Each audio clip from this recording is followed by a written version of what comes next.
Morning students, આજે આપણે ગુણોત્તર વિતરણનું જોઈશું. ઉદાહરણ નંબર 9. પાસું ઉછાળતા નંબર 5 મળે એની સફળતા ગણવામાં આવે તો પ્રથમ સફળતા મેળવવા માટે 4 થી વધુ પ્રયત્ન કરવા પડે એની સંભાવના શોધો. તો નંબર 5 એક મેળવવું છે તો એ કેટલું થશે? 5 એક નંબર મેળવવું હોય એટલે કે પી બરાબર 1/6. 5 નંબર એક વખત જ મળે, પાછું ઉછાળવામાં આવે અને ટોટલ 6 પરિણામ છે એટલે 1/5.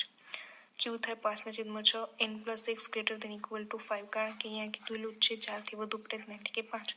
હવે n બરાબર 1 એક જ વખત ઉછાળવામાં આવે છે એટલે આપણે 1 લીધા. પછી x > 4 તો p x > 4, x બરાબર 4. હવે 1 - p0, p1, p2 અને p3 બાદ કરીએ તો આપણને કેટલા મળી જાય? 4 થી વધુ વખત મળી જશે. તો 1 માંથી p0 એટલે કે p, પછી p1 એટલે કેટલા થાય? તો p1 એટલે કે q ગુણ્યા p, પછી p2 q નો સ્ક્વેર p, પછી p3 એટલે કે q ની 3 ઘાત ગુણ્યા p. બરાબર. તો પછી નીચે આપણે p એટલે કે 1/6 q ગુણ્યા p એટલે 5/6 ગુણ્યા 1/6. q નો સ્ક્વેર એટલે કે q સ્ક્વેર એટલે કેટલા આવશે? 5 × 5 = 25 છેદમાં 36 ગુણ્યા 1/6 p, q ની 3 ઘાત એટલે કે 5 × 5 × 5 એટલે 125 છેદમાં 6 ની 3 ઘાત એટલે 6 × 6 × 6 એટલે 216 ગુણ્યા 1/6 p તો એમ જ રહેશે. હવે અહીંયા કને જો p1 કરો, p2 કરો, p2 કરો એટલે અહીંયા કને આપણું એનું સૂત્રમાં થોડુંક શું થઈ જાય? ચેન્જ થઈ જાય, કારણ કે x માં ફેરફાર આવશે. એક પેલા 0 આવશે, પછી 1 આવશે એટલે કે અહીંયા q ની 1 ઘાત, પછી q ની અહીંયા 2 છે તો અહીંયા 2 ઘાત થશે અને 3 તો અહીંયા કને q ની 3 ઘાત, p તો એમ જ રહેશે. આપણે ગુણોત્તરમાં જોઈએ છે. હવે આનું આપણે એક સોલ્યુશન બતાવું તમને. તો આ રીતના સોલ્યુશન, દાખલા તરીકે આપણા પાસે આ રીતે હશે તો 1/6 5/6 ગુણ્યા 1/6 આવશે, 25 ગુણ્યા 36 અને 25 ગુણ્યા 216 આવશે. તો સૌથી પહેલા આપણે એનો લસ લેવો પડે કે 216 ગુણ્યા 6 કરો એટલે કે 1296 મળે. હવે અહીંયા 6 છે તો આપણે 216 થી ગુણવા પડે ઉપર, એટલે 216 થી ઉપર ગુણ્યા એટલે આવે 216 પ્લસ, કારણ કે આ ત્રણે અલગ છે, આ અલગ છે, અહીંયા અલગ છે, આ અને આ. હવે આ 36 તો છે આપણા પાસે, તો 216 આપણે ટોટલ 1296 જોઈએ તો 36 છે તો એને 36 થી ગુણવા પડશે 5 ને એટલે આવશે 180. 36 ગુણ્યા 5 કરશું એટલે 180 આવશે. પછી અહીંયા 36 ગુણ્યા 6 છે, હજુ પણ આપણને 6 જોઈશે 1296 કરવા માટે, કારણ કે 36 ગુણ્યા 36 કરો એટલે 1296 થાય. તો અહીંયા નીચે ઉપર આપણે 6 થી ગુણવા પડે, નીચે 6 થી ગુણશું એટલે ઉપર પણ 6 થી ગુણવા પડશે. અહીંયા જે 216 થી ગુણ્યા, અહીંયા આપણે કોનાથી ગુણ્યા? 36 થી ગુણ્યા ઉપર, અને અહીંયા આપણે 6 થી ગુણશું એટલે 150 આવશે છેદમાં 1296 થશે. પછી અહીંયા તો ઓલરેડી છે જ 1296 એટલે 125 એમાં જ આવશે. પછી 671 છેદમાં 1296 થશે. બરાબર. હવે આપણે દાખલાની અંદર જોઈએ તો 1 - આ બધી રકમ લઈ લીધી, પછી 1 - 671 છેદમાં 1296, પછી 671 છેદમાં 1296 એટલે 0.5177, તો એકમાંથી બાદ કરશું એટલે 0.4823 નો જવાબ મળશે. Okay students. પછી એક આપણે જોઈ લઈએ ઉદાહરણ નંબર 10 ની અંદર. થોડું નવું છે કે કોઈ પણ એક સ્ત્રી છોકરાને જન્મ આપે એની સંભાવના 1/2 માની લેવામાં આવે તો ચોથું બાળક પેલો છોકરો જન્મે એની સંભાવના શોધો, અને પેલો છોકરો જન્મે અગાઉ જન્મતી છોકરીની સંખ્યાનો મધ્યક અને વિચરણ મેળવવાનું છે. તો p બરાબર 1/2 એટલે q બરાબર પણ 1/2 થાય ને x બરાબર 3, કારણ કે ચોથું બાળકની વાત કરીએ એટલે x બરાબર 3. px q ની x ઘાત ગુણ્યા p. હવે p3 તો 1/2 ને 3 ઘાત ગુણ્યા 1/2 એટલે 1/2 એટલે 2 ની 3 ઘાત એટલે 8 અને ગુણ્યા 2 એટલે 16, એટલે જવાબ 1/16.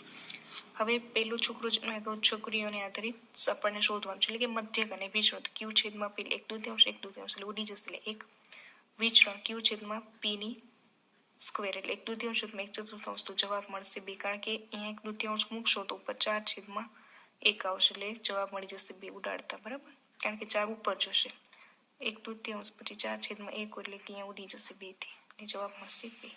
ઓકે સ્ટુડન્ટ્સ, તો આજે આપણે આ ઉદાહરણ સાથેનો આ દાખલો જોયો.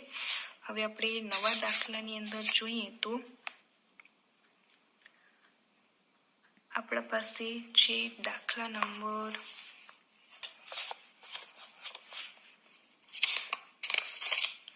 જો પ્રયત્નવાળા દાખલા જોઈ લીધા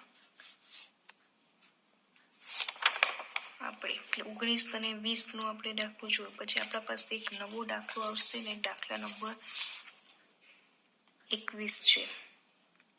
દાખલા નંબર 21 ની અંદર જુઓ તો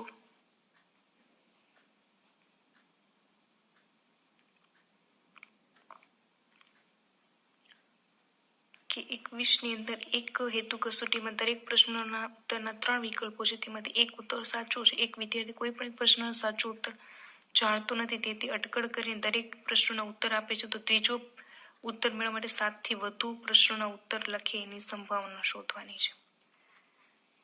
તો હવે આપણે જોઈએ દાખલા નંબર 20 ની અંદર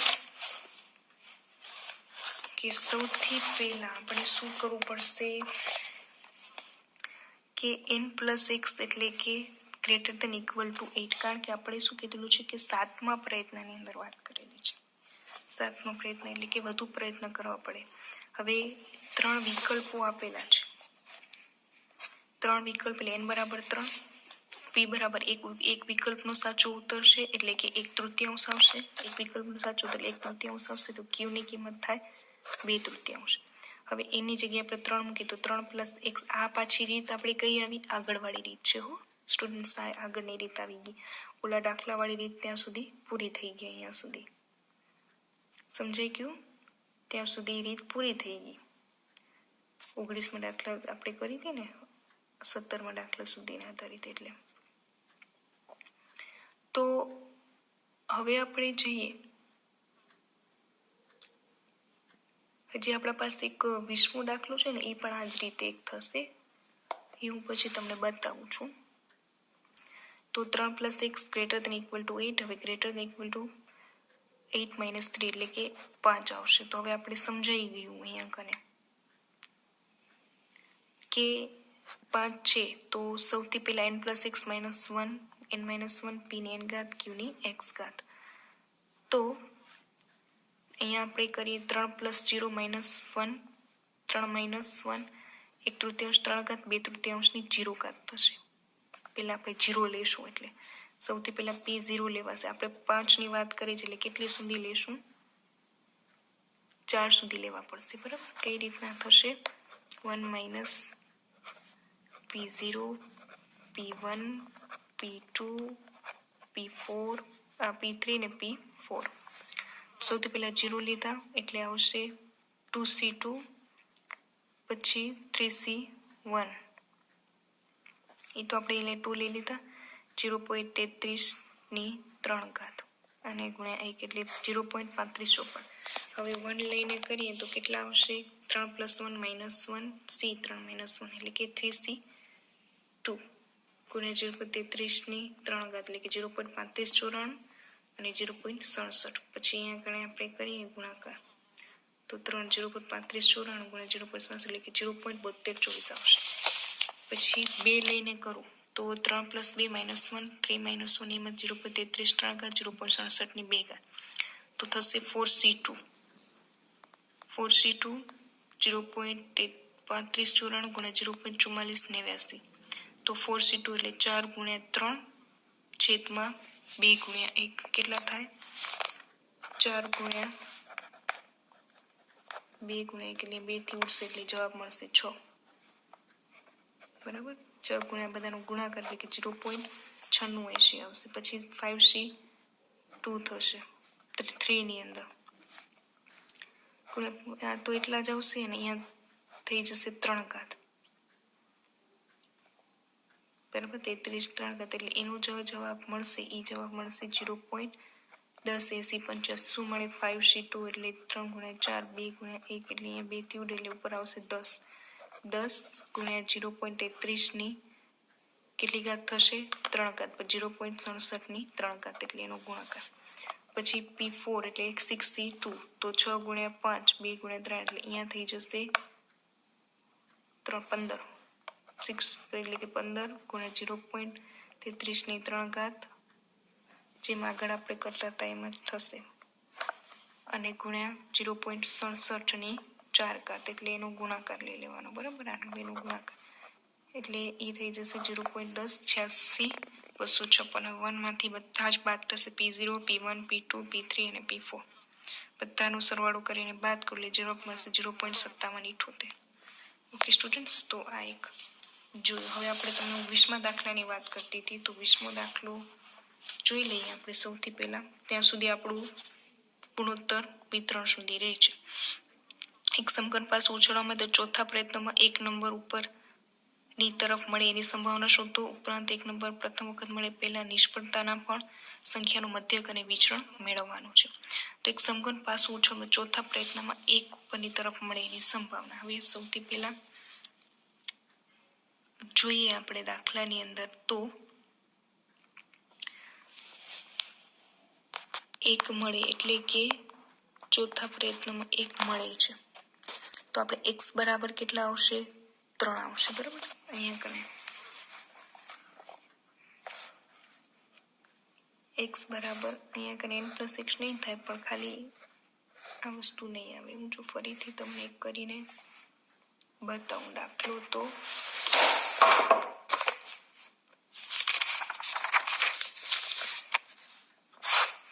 થઈ જશે x બરાબર 3 20, બરાબર. પછી હવે આપણને એક એવું કીધેલું હતું કે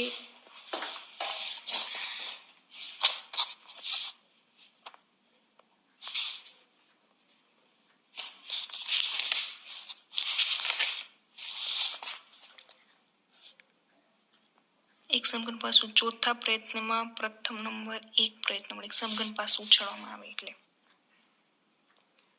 તો એક મળે છે એની પહેલા. હવે એક મળશે ને એ એક વખત જ મળશે, બરાબર ને. તો આપણા પાસે જો p બરાબર 1/6 કેટલા મળે? 6 મળે 1/6. હવે એને આપણે પોઈન્ટમાં કરો ને એટલે મળશે 0.17. તો q કેટલા મળશે? 5/6 મળે અને એ થાય 0.83. ઓકે સ્ટુડન્ટ્સ, આટલી વસ્તુ થાય. હવે આપણે આ અલગ અલગ પોઈન્ટમાં મળે. હવે આપણે વિચરણ મધ્યક ને બધું શું? સૌથી પહેલા px બરાબર p ગુણ્યા q ની x ઘાત. હવે p કેટલા છે પોઈન્ટમાં મૂકવા, તો પોઈન્ટમાં મૂકી દેવાય 17 ગુણ્યા q થાય 0.83 ની કેટલી ઘાત કરવી પડે? 3 ઘાત. 0.83 ની 3 ઘાત કરો તો અહીંયા પણ જવાબ મળે, અને એના ગુણ્યા 17 થી કરો તો ગુણ્યા 17 પછી આની 3 ઘાત કરો એટલે જે જવાબ આવતા હોય એ. અને જો આ રીતના કરવું તો પણ થઈ શકે 1/6. હવે 1/6 અહીંયા, હવે અહીંયા 5/6 ની 3 ઘાત કરો તમે તો 1/6 એમ જ રહે. 5 ની 3 ઘાત એટલે 125, અહીંયા થાય 216. તો 125/216 216 ગુણ્યા 6 એટલે કે 1296 થાય. 125/1296 કરો એટલે એનો જવાબ મળશે 0.09720. આ એનું શું મળી ગયું? જવાબ મળી ગયો. આ જો આવી ગયું છે જવાબ, અહીંયા છે જ 125/1296. 125/1296 કરો એટલે એનો જવાબ મળે. પોઈન્ટમાં રાખો તો પણ મળે, અને પોઈન્ટમાં ના રાખો તો પણ એનો જવાબ મળી જાય. અને જવાબ જો આટલો રાખવો તો 125/1296 જવાબ એનો રાખી શકાય. ઓકે સ્ટુડન્ટ્સ, તો એ રીતે પણ દાખલો આપણો થઈ જાય. હવે આપણે એક કામ કરીએ કે એનું વિચરણ પણ મેળવી લઈએ અને મધ્યક પણ જોઈ લઈએ. તો હવે પહેલા આપણે મધ્યકની અંદર વાત કરું તો મધ્યક શું થશે? મધ્યકનું સૂત્ર આવશે q/p. તો q આપણા પાસે કેટલો છે? 5/6 અને p છે 1/6. તો 5/6 ગુણ્યા 6/1 એટલે અહીં ઉડી જશે એટલે આવશે 5, બરાબર. પછી વિચરણ q/p². q થશે 5/6 અને q/p² જ આવે છે ને. તો હવે આનો શું કરવું પડે? 1/6 નો સ્ક્વેર થાય. તો 5/6 આવે, 6 સ્ક્વેર એટલે 36/1. 6 6 ઉડી ગયા, 5 6 30, જવાબ મળશે 30. ઓકે સ્ટુડન્ટ્સ, તો આપણે એનો જવાબ પણ મેળવી લીધો 20મા દાખલાની અંદર. હવે હજુ પણ આપણા પાસે 2 દાખલા મહત્વના છે. એ 2 દાખલા આપણે જોઈએ તો એનો ખ્યાલ મળી જશે. તો આપણા પાસે 2 દાખલા છે અલગ અલગ રીતના. જો દાખલા નંબર 23. દાખલા નંબર 23ની અંદર તમને મધ્યક 5 અને વિચલન 30 એના પ્રાચલો શોધવાના, એટલે કે એનપી આપણને મધ્યક શોધવાનું છે અને એના પ્રાચલ એટલે કે વિચલન શોધવાનું છે, જે આપણું આગળનું હતું એ જ. બરાબર, અતિ ગુણોત્તરનું નહીં પણ દ્વિપદીનું છે, જે દ્વિપદીનું આપણે શોધતા હતા. તો અહીંયા મધ્યક એટલે કે NQ/P. તો મધ્યક આપણા પાસે 9 છે અને NQ/P એમને મૂકો તો અહીંયા 9P/NQ થાય. હવે આટલી સુધી આપણે રાખવું પડે. આ છે ને એ ઋણ દ્વિપદીનું છે, આ શું છે? ગુણોત્તરનું છે. આ ગુણોત્તર અને આ ઋણ દ્વિપદીનું છે. બરાબર, મધ્યકનું બીજું. તો મધ્યક એટલે NP/P. હવે મધ્યક આપણે 9 આપેલું છે NQ/P. તો અહીંયા 9P થાય, આનું સાથે ગુણાકાર એટલે 9P = NQ થશે. હવે આટલી સુધી આપણે મૂક્યું. વિચરણમાં જોઈએ તો વિચરણ એટલે NQ/P². તો અહીંયા આપણે 36 એનું વિચરણ છે, પછી NQ/P નો સ્ક્વેર. હવે એક વખત આપણે NQ કેટલો શોધી લીધો? 9P. તો આની જગ્યાએ આપણે 9P મૂકી શકાય. 36 એમને રાખો, 9P મૂકો અને છેદમાં P² મૂકો. તો અહીંયા કરીને શું થઈ જશે? એક P તોડી જશે. તો કેટલા થશે? 36P રહેશે અને સાથે P ગુણાકાર કરી 36P = 9. તો P ની કિંમત કેટલી થાય? 9/36, એટલે કે P થાય 0.25. હવે એ 0.25 ને ફરી અહીંયા મૂકવા પડે આપણે. P મળી ગયું 0.25, તો Q કેટલો થાય? 0.75. તો હવે આપણે હજી પણ P N શોધવાનું બાકી છે. તો 9 એની જગ્યાએ P મૂક્યા 0.25 = N અને અહીંયા મૂક્યા Q ની કિંમત મૂકી. આ બંનેમાં મૂકી દેવાની કિંમત. એટલે આને થાય 2.25 અને અહીંયા 0.25 = N બરાબર કેટલા મળશે? 3. ઓકે સ્ટુડન્ટ્સ, ખાસ અહીંયા કને શું જોવાનું છે કે કિંમત મૂકવામાં ખાસ જોવાનું પડશે કે 9P છે, અહીંયા NQ છે, તો આના બરાબર આ કિંમત થાય. તો એ કિંમત અહીંયા મૂકી છે NQ ની જગ્યાએ વિચરણની અંદર, અને અહીંયા આપણે P એમને એમ રાખ્યા. હવે આ P નો આની સાથે ગુણાકાર કર્યો અને અહીંયા તો 9 આવશે, એક P અહીંયા ઉડી જશે. એટલે એ વસ્તુ ખાસ જોજો. બરાબર, પછી એ બધી કિંમત P અને Q ની કિંમત આ પદમાં મૂકવાની. 9P = 9Q. ક્યાં Q એ મળી ગયા અને P મળી ગયા છે. તો હવે આપણે એમની કિંમત ખાલી શોધવાની હોય તો અહીંયા મળી જાય. ઓકે સ્ટુડન્ટ્સ, હવે એક બીજો દાખલો. આ તો આપણું ઋણ દ્વિપદી માટેનું ઉપર ચોખવટ કરી લેતી. હવે એક નીચેનું આપેલું છે કે ગુણોત્તર વિતરણ માટેનું મધ્યક 5 અને વિચરણ 30 છે, તો એના 5. હવે ગુણોત્તર મધ્યક માટેનું શું છે એ મેં તમને અહીંયા બતાવ્યું. આ ગુણોત્તરનું છે કે Q/P અને Q/P². તો આપણે એ મૂકવું પડે છે અહીંયા કને. Q/P એનો મધ્યક કેટલો છે? 5. બરાબર, આ મધ્યક 5 છે અને વિચલન છે Q/P², એનું વિચલન 30 છે. હવે અહીંયા આપણે 5 મૂક્યું Q/P. 5P = Q થાય. આ 5 ની સાથે ગુણાકાર કરું તો 5P = Q થાય. અને વિચલણની અંદર 30 = Q/P². તો અહીંયા Q ની કિંમત અહીંયાથી મળી જાય આપણને. જો કેટલી મળે? 5P. 30 = 5P અહીંયા મૂકી દીધા Q ની જગ્યાએ. તો અહીંયા P, એક P ઉડી ગયો, એક P રહેશે આની સાથે. તો એક P નો 30 સાથે ગુણાકાર = 5. તો P = 5/30. તો P બરાબર કેટલા મળે? 0.17 મળે. એ 0.17 પાછા અહીંયા આપણને શું કરવા પડે? P ની જગ્યાએ મૂકવા પડે. તો P ની જગ્યાએ 0.17 મૂકો અને ગુણ્યા 5 થી ગુણાકાર કરો એનો, એટલે 0.83 મળી જશે. 0.83 આપણે શું મળશે? Q. જેમ આગળ આપણે મૂક્યું હતું ને 5 × 0.17 એટલે શું મળશે? 0.83 આપણું Q મળી જશે. ઓકે સ્ટુડન્ટ્સ, તો આજે આપણે નવા દાખલા સાથે કર્યું. હવે આ ચેપ્ટર અહીંયા આપણે પૂરું કરીએ છીએ. બીજા દાખલા તમને હોમવર્કમાં પણ કરવાના રહેશે. Okay students, thank you and take care.